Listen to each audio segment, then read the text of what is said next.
Hey friends!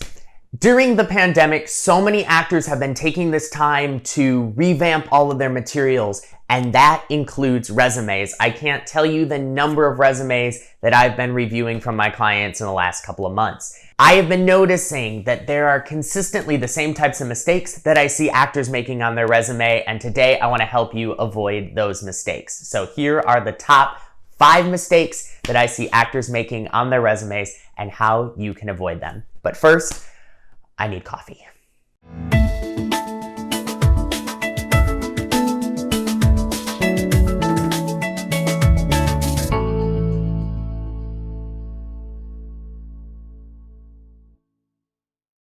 When we're designing our resumes, it's important to remember that the goal of the resume is not to tell everything that we've done. Instead, it's to give more information that will make casting us easier.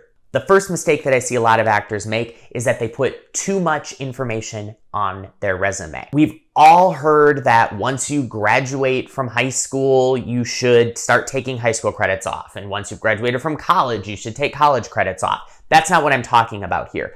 I'm talking about credits that don't fit your brand.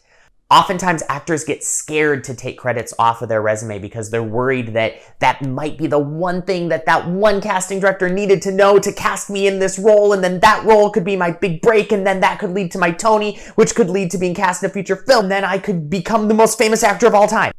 I haven't even had a sip of this coffee yet, and that's what came out. We go through this spiral. We think that every little thing that we're going to do is going to have a huge impact on our career, and the truth is, it's not. What will have an impact on your career is being selective in what information you share with casting. The roles that are on your resume should tell casting a story. It should tell what you want them to see you as. If you have a role that isn't a type of role you want to be playing anymore, take it off of your resume. It doesn't need to be there. You can always add them back in. We're not stuck in the 80s anymore when you had to hand type every single copy of your resume on a typewriter. It's easy to print updated copies or save an edited PDF to send to a casting director.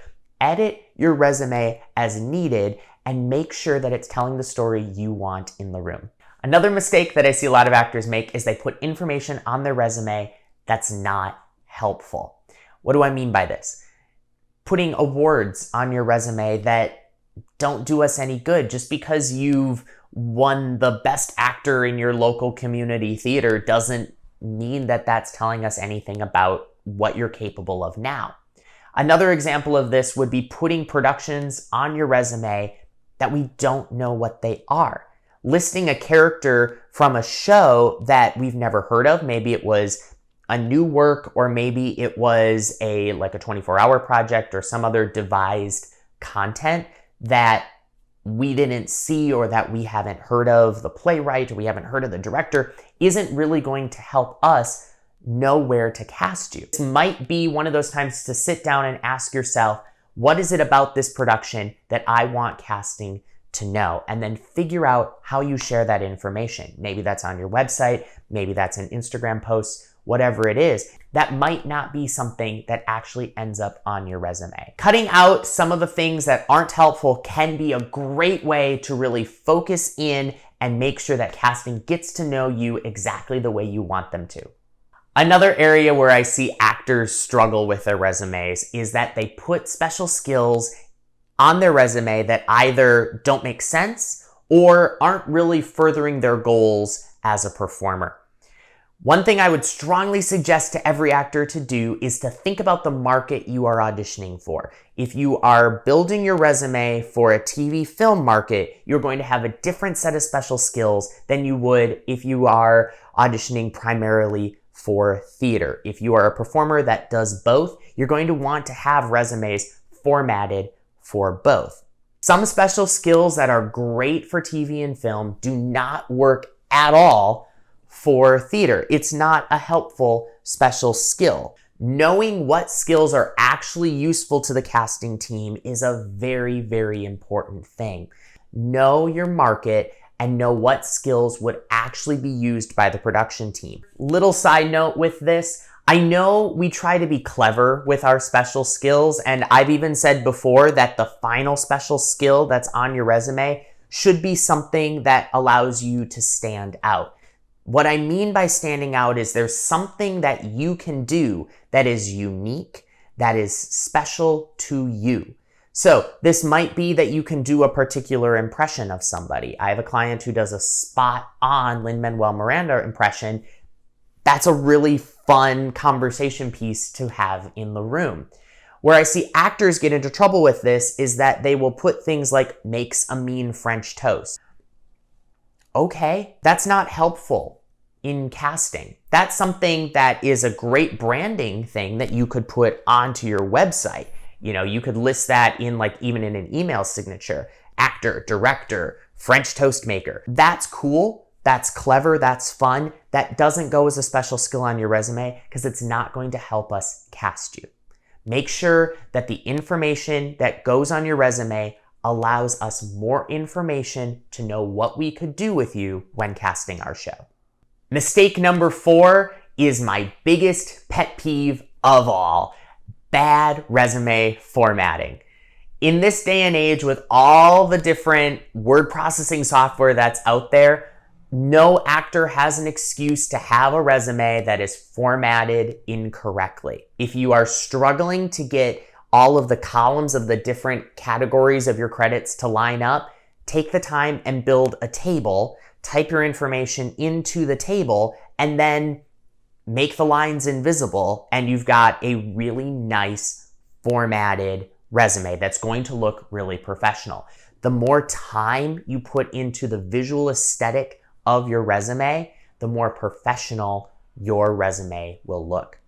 Along this line, typos, not a good idea. Make sure that you have somebody proofread your resume, and this is so important when it comes to names. My name is not that hard, but I have seen people spell my name incorrectly on their resume. If I'm casting you and I see my name on your resume and it is spelled incorrectly, I'm not going to cast you again. I'm going to be probably upset that you didn't take the time to check to make sure you spelled my name correctly. If you don't have that attention to detail in your resume, what else do you not have attention to detail in? Is that going to show up in other areas of your work?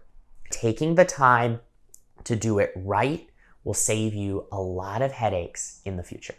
The last mistake that I'm going to cover in this video has to do with branding.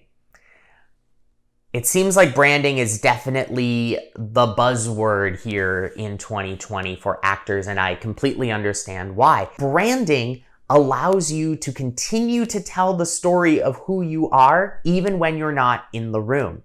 That attention to detail, that professionalism really does allow actors to stand out. So one of the mistakes that I see a lot of actors make is that they aren't consistent with their branding between the different forms of promotional materials that they have. Make sure that you are using the same colors on your website that you are on your resume. Make sure you're using the same fonts on your website as you are on your resume. Try to have your email signatures be the same colors and fonts that you are seeing on your other promotional materials. Keeping your branding consistent can be really important. I always tell people to start with your resume and then build from there. Make sure that you are building your resume with your other promotional materials in mind. As you're choosing fonts, try to find fonts that are available between your word processing software and your website. Use these little details to keep your branding consistent. It will not only tell us a bunch about your brand, it will also tell us that you are someone who pays attention to details and that you really care about going and making very specific choices in your work, which, as we all know, making specific choices is something that every casting team wants to see from actors when they're in the room. There you go. Those are the 5 mistakes that I see actors making most often with their resumes. Are you guilty of any of these mistakes? I have to be honest, I was looking back at one of my resumes from a few years ago, and I was definitely guilty of some of these mistakes.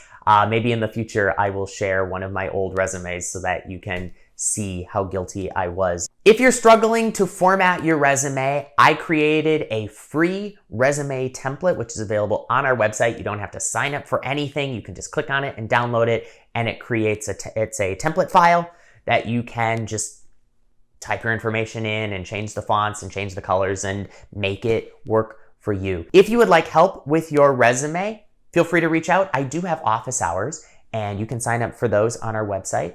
It's a great way of getting to ask questions without having to book an actual coaching session. I hope you found the information in this video helpful. I hope it sets you up for resume success here in our upcoming audition season. That's it for this video. As always, actors, you're awesome, be awesome, and I'll see you next time.